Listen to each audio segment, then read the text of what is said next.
Hello दोस्तों, स्वागत है आपका फिर से इस वीडियो में। और दोस्तों आज के इस वीडियो में हम सीखने जा रहे हैं जो पे स्लिप है या जो सैलरी स्लिप आप बोलते हो वो कैसे आप एक्सेल में ऑटोमेट कर सकते हो। ठीक है, तो अगर आपका भी काम पड़ता है सैलरी स्लिप बनाने का तो आप कैसे इसको ऑटोमेट कर सकते हो ऑन बेसिस ऑफ मंथ और जो एम्प्लॉयज़ की आईडी है उसके बेस पे। ठीक है, तो इसमें मैंने क्या क्या इंक्लूड किया है कि working days this month YTD जो रहता है वो आप यहाँ पे ऑटोमेट कर सकते हो। ठीक है, ऑन बेसिस ऑफ मंथ। जैसे अगर मैं यहाँ पर मंथ चेंज करता हूँ तो आप देख सकते हो डेटा सारा चेंज हो रहा है। ठीक है, तो जैसे वाईटीडी चेंज हो गया या जो भी है तो वो ऑटोमेटिकली आपका इसमें चेंज हो जाएगा जब ऑन बेसिस ऑफ डेटा। जैसे मैंने यहाँ पे 101 करता हूँ अगर तो 1001 तो डेटा आप देख सकते हो ऑटोमेटिक चेंज हो गया। ठीक है, तो आप कैसे ये एक्सेल में बना सकते हो सिंपल वे में वो हम इस वीडियो में सीखेंगे। चलिए दोस्तों फिर शुरू करते हैं। तो दोस्तों यहाँ पर देख सकते हो कि मैंने 3 स्प्रेडशीट ली है। मास्टर शीट है सैलरी स्लिप और सैलरीज की। तो एम्प्लॉयज़ की जो डिटेल्स रहती है वो इसमें आएगी सिंपल से, जो कि सिंपल डिटेल्स है एकदम। ओके, सिंपल डिटेल्स में मतलब कि जो भी एम्प्लॉयज़ की डिटेल है जो, और उसके बाद एक ग्रॉस सैलरी वगैरह है वो। उसके बाद आता है सैलरीज डिटेल, जिसमें मंथ आ गया पहले, जो कि फर्स्ट डेट रहेगी हर मंथ की। ठीक है, आपको फर्स्ट डेट डालनी है और उसको फॉर्मेट कर देना है। ठीक है, उसके बाद आपका एम्प्लॉय की आईडी, और उस एम्प्लॉय की आईडी के बेस पे आपको एम्प्लॉयज़ का जो नाम है और जो डेजिग्नेशन है वो आपको यहाँ पे डालना है। आप चाहे तो और भी इन्फॉर्मेशन यहाँ डाल सकते हो, पर मैंने यहाँ पे 2 ही डिटेल ली है। ठीक है, जो आप यहाँ देख सकते हो विलकॉप के थ्रू मैंने लिया है। ठीक है, और उसके बाद आपका आता है वर्किंग डेज, यानी कि उस पर्टिकुलर मंथ में कितने वर्किंग डेज हैं। तो उसको निकालने का फॉर्मूला है आपका networkdays.intl, जिसमें आपका ये स्टार्ट डेट पूछता है जो कि आपका मंथ के अपन ने डाल रखी है। उसके बाद आता है ईओ, जो एंड डेट होती है उसमें आपको ईओ मंथ का फॉर्मूला लगाना है। ठीक है ना, ईओ मंथ का फॉर्मूला लगा के लास्ट में आपको जाता है कि आपका जो वीकेंड्स रहेगा वो कौन कौन से रहेंगे। कहीं पर 2 रहते हैं, कहीं पर 1 रहता है, कहीं पर कोई दिन रहते हैं, तो आपको यहाँ से सिलेक्ट कर लेना। ठीक है, और उसके बाद आपकी कुछ हॉलीडेज़ अगर है तो आप हॉलीडेज़ की लिस्ट अलग से बना के यहाँ पे रेंज डाल सकते हो। ठीक है, तो मैं यहाँ पर नहीं डाल रहा हूँ वो, तो ये देख सकते हो। उसके बाद दोस्तों आपका आता है पे डेज। तो जो पे डेज रहता है उसमें कितने दिन काम किया जाता है, इसमें से अगर जो है जनवरी में तो उसमें कितने दिन काम किया वो आपको यहाँ डालना है।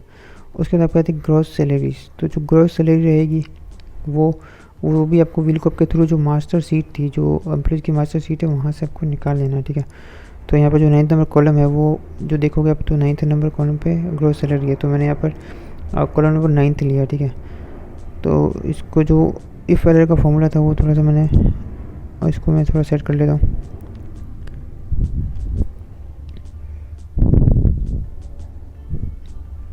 ठीक है, तो मैंने ये थोड़ा सेट कर लिया। ठीक है, अभी इसमें क्या होगा ना कि आपके जो ये है सारा जो ग्रॉस सैलरी है उसमें क्या किया है मैंने, जो फॉर्मूला लिया है विलकॉप का उसको क्या किया डिवाइड कर दिया है आपका जो ये, क्योंकि जो रहेगा पूरा 40,000 आपकी सैलरी इसने फर्स्ट एम्प्लॉय की ले ली। ठीक है, तो मेरे को क्या करना है, इसको जो वर्किंग डे है उसके हिसाब से लेना है। तो इसको मैंने डिवाइड कर दिया टोटल वर्किंग डेज और मल्टीप्लाई कर लिया जितना दिन उसने काम किया। ठीक है, तो इससे उसकी जो सैलरी है वो आ गई कि उसने जितने काम किया उसके हिसाब से। उसके बाद आपकी अर्निंग डिटेल्स आती है, इसमें बेसिक हो गया वगैरह वगैरह सब हो गया। तो बेसिक जो मैंने निकाला है वो जो ग्रॉस है उसका 50% निकाला है। ठीक है, और जो एचआर है वो मैंने बेसिक का 40% निकाला, और उसके बाद जो कन्वेंस वगैरह मेडिकल है वो मैंने फिक्स रखा है, और जो बाकी जो बचता है वो मैंने स्पेशल में डाल दिया। आप देख सकते हो यहाँ पे सिंपल सा फॉर्मूला लगा रखा है स्पेशल में। उसका जो बोनस वगैरह रहता है वो एक्स्ट्रा रहता है, सीटीसी में नहीं आता है, तो मैंने यहाँ पे आप अगर कुछ बोनस वगैरह है तो ला सकते हो। उसके बाद डिडक्शंस है जिसमें टीडीएस हो गया और ईपीएफ हो गया। ईपीएफ में मैंने सिंपल सा फॉर्मूला लगाया है कि आप अगर 15,000 से ज़्यादा है तो क्या करेगा, 15,000 पे आपका 12% लगेगा, नहीं तो जो एक्चुअल है उस पर लगेगा, कोई कम है तो। उसी तरह से फिर आप ईएसआई में देख सकते हो कि अगर 21,000 से ज़्यादा है तो मैंने ये विलकॉप का फॉर्मूला जो था वही लगाया है जो क्रॉस में लगा हुआ है, क्योंकि मेरे को सैलरी वहाँ से इसकी निकालने की टोटल कितनी है। ठीक है, उसको फिर क्या करा मैंने कि अगर वो 21,000 से ज़्यादा है तो 0 आएगा, और अगर 21,000 से कम है तो फिर जो भी है, जो 21,000 से कम है तो फिर जो 7.75% होता है वो आएगा। ठीक है, जो 75% होना चाहिए, ना कि 75%। तो जो 75% जो जनरल रूल्स है वो आप गूगल पे पढ़ सकते हो। ठीक है, तो इसके बेस पे आप ये से निकाल सकते हो। फिर प्रोफेशनल टैक्स हो गया और लोन रिकवरी और डिडक्शन। उसके बाद आपका जो रहेगा वो नेट जो पेबल आएगा वो आ जाएगा। ठीक है, तो दोस्तों ये तो हो गया आपका सिंपल एकदम जो डेटा है वो स्ट्रक्चर वो होगा। तो दोस्तों अब बारी आती है पे स्लिप के फॉर्मेट की। ठीक है ना, कि फॉर्मेट आपको कैसे एक्सेल में बनाना है। आप चाहे तो गूगल पे सर्च करके बहुत सारे फॉर्मेट ले सकते हो, और अगर आपको ये फॉर्मेट अच्छा लगता है तो आप ये फॉर्मेट भी बना सकते हो। ठीक है, तो मैं थोड़ा जल्दी फास्ट फॉरवर्ड में ये फॉर्मेट बना रहा हूँ। ठीक है, आप देख सकते हो कैसे कैसे डिज़ाइनिंग करनी है जो भी ठीक है।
तो दोस्तों जो फॉर्मेट है सैलरी स्लिप का वो एकदम रेडी हो गया, ठीक है। आप देख सकते हो कि कैसा बना है। अगर आपको अच्छा लगा तो कमेंट करके ज़रूर बताना, ठीक है।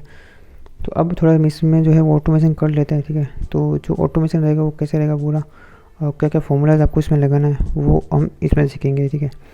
तो अभी जो बेसिक डिटेल्स आती है उसमें आपको एम्प्लॉय की आईडी डालनी रहेगी, ठीक है ना। और जो यहाँ पर एक मंथ आता है, ठीक है ना, यहाँ पर मंथ आपको डालना रहेगा। तो उसके लिए आपको पहले क्या करना है कि मंथ की जो डिटेल है, आप चाहे फाइनेंशियल ईयर फॉलो कर रहे हो या फिर कैलेंडर ईयर, तो मैं यहाँ पर जो है वो कैलेंडर ईयर फॉलो कर रहा हूँ, ठीक है। अब आपको यहाँ पर नाम डाल के उसको एक नाम दे देना, ठीक है। उसकी रेंज को एक नाम दे देना, जो कि मैं यहाँ पर दे देता हूँ। जो मैं दे रहा हूँ वो है सैलरी मंथ्स के नाम से देता हूँ, ठीक है। तो इसका एक नामकरण हो गया सैलरी मंथ्स, ठीक है। अब आपको यहाँ पे क्या करना है, इसको एक बार मर्ज कर लेता हूँ मैं, और इसका जो फ़ॉन्ट साइज़ वगैरह है वो मैं सेट कर लेता हूँ, ठीक है। अब आपको जाना है डेटा वैलिडेशन में, और यहाँ पर आपको लिस्ट सेलेक्ट करना और आपको F3 प्रेस करना। फिर आपकी जो लिस्ट है वो आपको सेलेक्ट करके ओके कर देना। अब आप देख सकते हो यहाँ पे आपका ये आ गया, लेकिन उसको आपको फॉर्मेट करना पड़ेगा, ठीक है। कस्टम में जाके आपको यहाँ पर 4 टाइम mm और 4 टाइम YY डाल के ओके करना है। तो आपका जो मंथ है पूरा आ गया, ठीक है। अब यहाँ पे सिलेक्ट करोगे तो आपको पूरा मंथ दिखाएगा, ठीक है। अब यहाँ पे आपको क्या करना है, सॉरी, यहाँ पे आपको एम्प्लॉय की आईडी डालनी है। अब इसके बेस पे आपको क्या करना है कि पूरा VLOOKUP का फॉर्मूला लगाना है, ठीक है। तो मैंने आईडी सेलेक्ट करी VLOOKUP में, और जो मेरी एरर रहेगा, जो रेंज रहेगी वो मास्टर शीट में वो रहेगी। उसके बाद जब कॉलम नंबर रहेगा, क्योंकि सेकंड नंबर पे आता है, तो मुझे यहाँ पे सेकंड नंबर डालना है, ठीक है। उसके बाद एग्जिट मैच चाहिए, तो और नहीं तो आप यहाँ पे क्या करते हो तो मैच भी लगा देते हो। जैसे मैं यहाँ पे मैच का फॉर्मूला लगाता हूँ ताकि मुझे बार बार लिखना ना पड़े। तो मैंने एम्प्लॉय के नेम को मैच किया, VLOOKUP और लुकअप किया, और एरे कौन सी रहेगी, जो मेरी ये वाली एरे जो मैंने पहले सेलेक्ट की है VLOOKUP में, ठीक है। उसके बाद एग्जिट मैच चाहिए और ब्रैकेट बंद, और फिर जो VLOOKUP का एग्जिट मैच है वो चाहिए। तो यहाँ पे आप देख सकते हो कि सिंपल सा। अगर आप अब देखो यहाँ पे क्या होता है कि अगर आप नाम नहीं है तो आपको यहाँ पे इफ़ एरर लगाना पड़ेगा, नहीं तो आपके यहाँ पे अगर कुछ नाम नहीं होगा तो एरर दिखाएगा। अब आपको इसको कॉपी पेस्ट कर लेना, ठीक है। सॉरी, एक मर्ज नहीं थी सेल, तो मैं इसको मर्ज कर लेता हूँ पहले। अब आपको इसको यहाँ पे ड्रैग एंड ड्रॉप कर देना, ठीक है। तो देख सकते हो कि सारा फॉर्मूला आपके यहाँ पे चेंज हो गया ऑटोमेटिकली, आर वगैरह। और ये जो डेट है उसका मैं फॉर्मेट चेंज कर रहा हूँ, ठीक है। जो डेट का फॉर्मेट है वो मैंने यहाँ पर अपने हिसाब से रख लिया है, ठीक है। आप अपने हिसाब से रख सकते हो।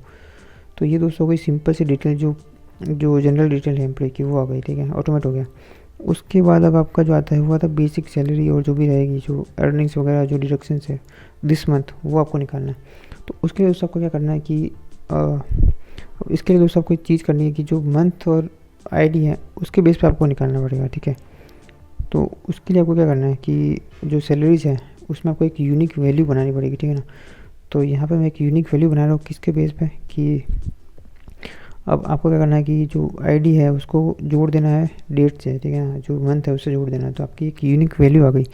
अब आपको यहाँ पे वीलुकअप का फॉर्मूला लगाना है जी। वो वीलुकअप की रहेगी, वो वैल्यू रहेगी, वो क्या रहेगी, अपने वहाँ पर डेट और जो आईडी है और जो मंथ है वो आपको जोड़ना है यहाँ पे। तो उसको वीलुकअप करना है, ठीक है ना। किस एरे में करना है वो यहाँ पर है। तो आपको यूनिक वैल्यू से सिलेक्ट करना है, जितना भी डेटा है वो आप सिलेक्ट कर लें, ठीक है। उसके बाद जो जो कॉलम इंडेक्स है वो आप जैसे अपने मैच लगाया था वैसे मैच फॉर्मूला लगा सकते हो कि लुकअप पर क्या वैल्यू कौन सी रहेगी, बेसिक है, और कौन सी एरे में रहेगा, और एग्जिट मैच रहेगा। तो उसके लिए 0 और फिर कॉमा करके आपको डाल देना, ठीक है। अब आपको इसको क्या करना है कि अब इसको आप जो भी है ड्रैग एंड ड्रॉप कर सकते हो, ठीक है। तो जैसे कि आप देखोगे यहाँ पे आ गया है, और जैसे जैसे आप देख रहे हो उसमें आ रहा है, ठीक है। उसको फिर यहाँ पे भी पेस्ट कर लिया मैंने। तो यहाँ पे मैं इसको पेस्ट कर लेता हूँ, ठीक है। तो ये मैंने पेस्ट कर लिया। आप देख सकते हो जैसे मैं अब मंथ चेंज करूँगा तो ये वैल्यूज़ भी चेंज हो रही है, ठीक है। जैसे यहाँ पे इसमें सेम था इसलिए नहीं आ रहा है। हाँ, जैसे देखो आप देख सकते हो कि यहाँ पे आप सब चेंज हो गया, ठीक है।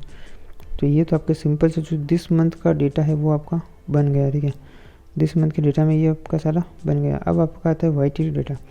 तो वाईटीडी के लिए पहले हम करते हैं जो वर्किंग डेज और जो पे डेज है वो आपको निकालना है। उसके लिए आपको क्या करना है, जो फॉर्मूला मैंने लगाया था यहाँ पे वही आपको कॉपी करना है, ठीक है।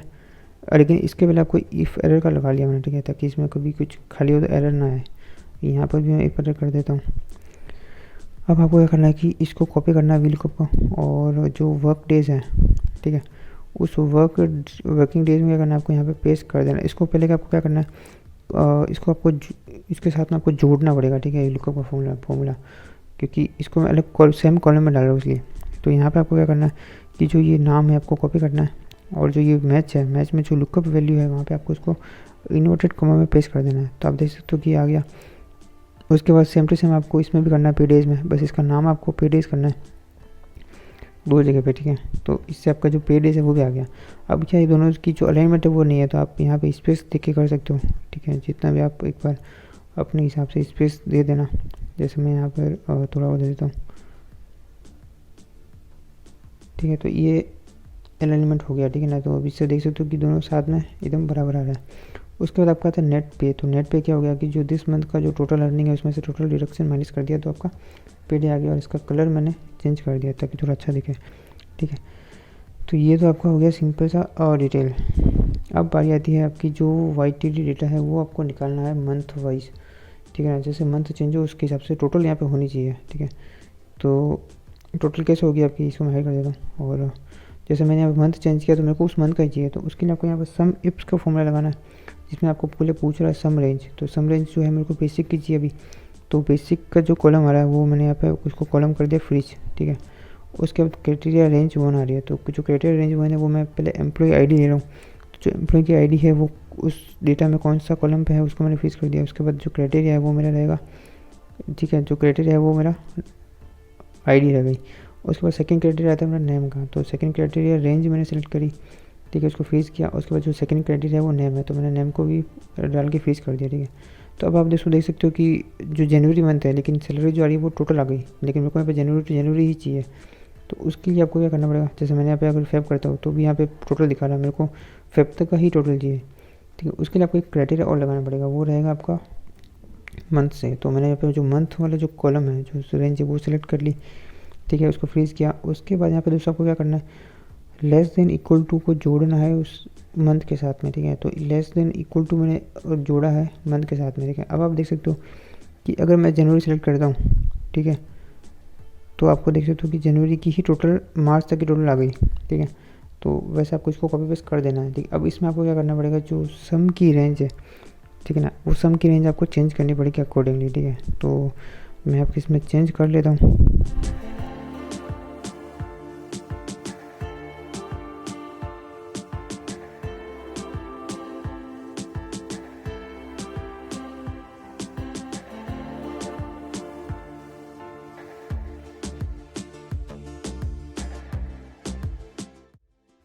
तो दोस्तों जो पे स्लिप जो फॉर्मूला वगैरह है जो सारा है वो लग गया, ठीक है। अब आप इसमें देख सकते हो कि जैसे जैसे मैं डेट चेंज करूँ वो हो रही है। अब दोस्तों बारी आती है कि जो इनवर्स अमाउंट है वो आप कैसे यहाँ पे लाओगे, ठीक है। तो उसके लिए दोस्तों मैंने क्या किया है, जो वीलुकअप की एक कोडिंग है, ठीक है, जो आपको गूगल पे आसानी से मिल जाएगी। आप सर्च करोगे स्पेल नंबर के नाम से तो आपको मिल जाएगी, ठीक है।